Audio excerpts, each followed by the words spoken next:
Ahoj, vítám tě na výstavě Tanec v lese, autoři já, Denisa Vilzová a Karel Gregor. A jsme na místě, které se nazývá Šrot Gallery. Je to místo, které je spojený, taková industriální hospoda z bývalé industriální budovy. Prostě nádherný místo. A patřilo k Vlněně. A je to zároveň hospoda, zároveň galerie. A já si ten prostor tady strašně užívám. A jsem za tu možnost výstavy strašně moc ráda. A říkám si, že zkusím tady chviličku ti něco říct o těch obrazech. Takže tady ty dva velký. Na těchto obrazech je znázorněný les, který je bezprostředně u mojí chatičky. Ta chatička, to je takový malý boudíčkový lesní ateliér a já tam můžu malovat velké věci. A ty stromy, co tady jsou, to jsou borovice, které jsou vlastně přímo u té chaty.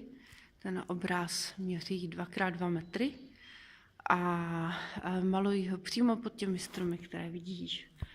A jsou to stromy, pod kterými i medituji a přemítám u nich nad smyslem života a smyslem smrti. Takže obsahují v sobě i to téma smrti a jsou mi ty stromy strašně blízký a vlastně uvědomuji si o nich tu hodnotu života a to, že tady jednou nebudu.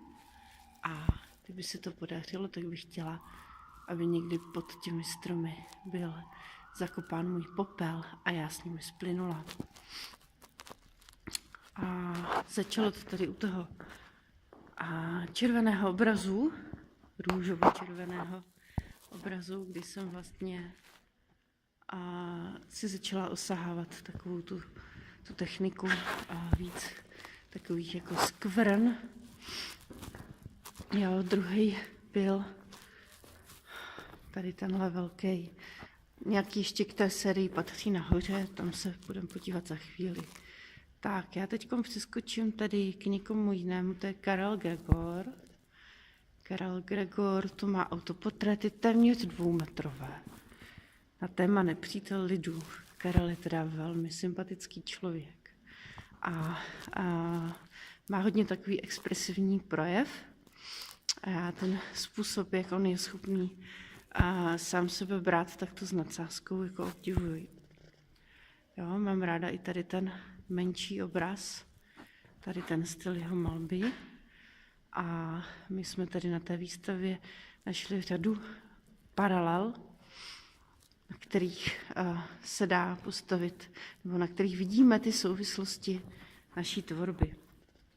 Například Karel maluje figury, takové existenciální figury před scénou života. Jinak původně jsou to inspirace z divadla, kde Karel pracuje. Tak.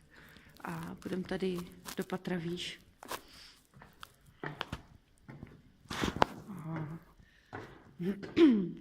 Je tady odsud úplně nádherný výhled dolů. A nejlíp se na ty obrazy díváš vždycky jako z opačné strany. Tady je takový úplně zase originální výjimečný prostor. Takže ukážu svoje obrazy. Tady ta stěna.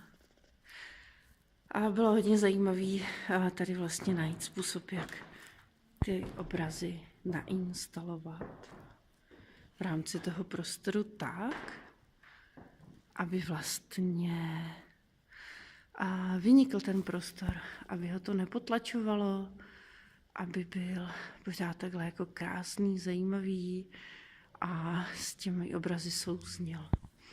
Takže tady jsou krajiny a můj autoportrét v baňce, schválně jsem ho nainstalovala nad obrazy Karla Gregora a jeho autoportréty. Já k ním půjdu blíž.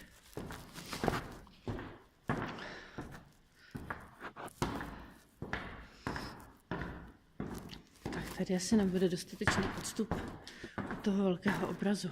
Já jsem ji malovala před mnoha lety, nebo mnoha, nevím, asi ne tolika, já nevím, třeba 5 let zpátky jsem začala malovat zhruba, pak mi dlouho a zůstal viset nedodělaný v depozitu, tak jsem si říkala, že ideální příležitost to dodělat na tuto výstavu. To téma bubliny, baňky, odrazu sebe, autoportrétu, souvisí s takovým jako vnímáním prostoru,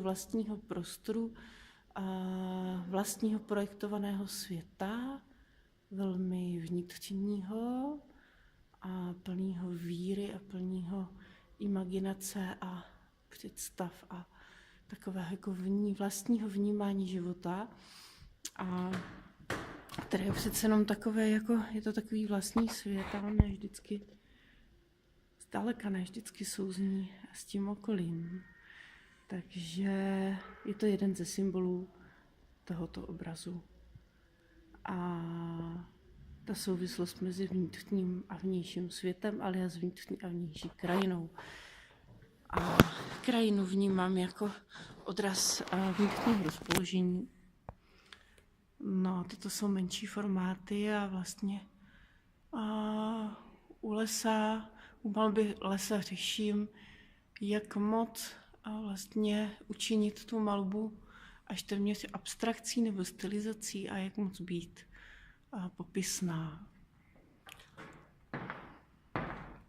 Tak tyto krajiny nejsou z lesa, to jsou krajiny, které vychází z typického hanáckého, je to prostě takový typický hanácký výjev, rovinka. A je to takový ten širý prostor. A tady je další. A tady vlastně tu poloabstrakci z toho dělá i ten způsob instalace, kdy jsou vlastně takový jako diptychy spojené k sobě. Jo. No a tady je další obraz, nevím, jestli se mi ho podaří zabrat bez lesku. Venčí tenhle mám moc ráda, protože ten vznikl v takové totální lehkosti. A občas se stane, že ta ruka je tak volná, že to z ní vyplyne samo. Jsou to takové kaligrafické tahy, kdy prostě si to narodí člověk ani neví jak. Tak to jsou takové výjimečné lidské chvíle. Tak, pohled dolů je taky úplně skvělý. No, to je úplně výborný ten pohled, to úplně miluju. No a mám z té výstavy fakt velkou radost. A ten prostor, to je prostě, já jsem dřív malovala továrny, takže pro mě je i zajímavý, že do těch továren nakonec nainstalují výjevy z lesa. No, existenciální figury od Karla. A další souvislost, kterou jsme našli, tak je taková takový flekatá malba, jo? Jsou to takový jako impresionistický skvrny. Já mám třeba hodně ráda tady tuhle červenou figuru.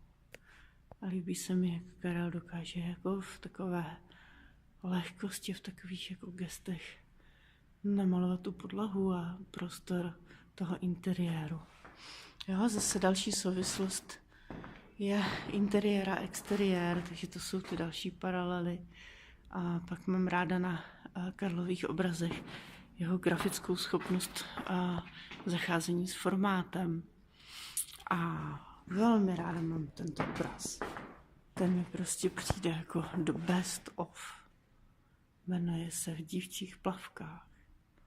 Je fakt dobrý. Tak, díky, že si tomu věnoval nebo věnovala pozornost mojí výstavě a budu se těšit na nějaké další výstavy, které ti budu moct ukázat a jestli maluješ, tak maluj, jestli kreslíš, tak kresli. A i kdyby to měly být prkotiny, tak prostě tvoř. Nenech si to vzít nějakou únavu ze života. Je to fakt super vtahující prostě bytí a jeden z velkých, hlubokých smyslů bytí tady na zemi.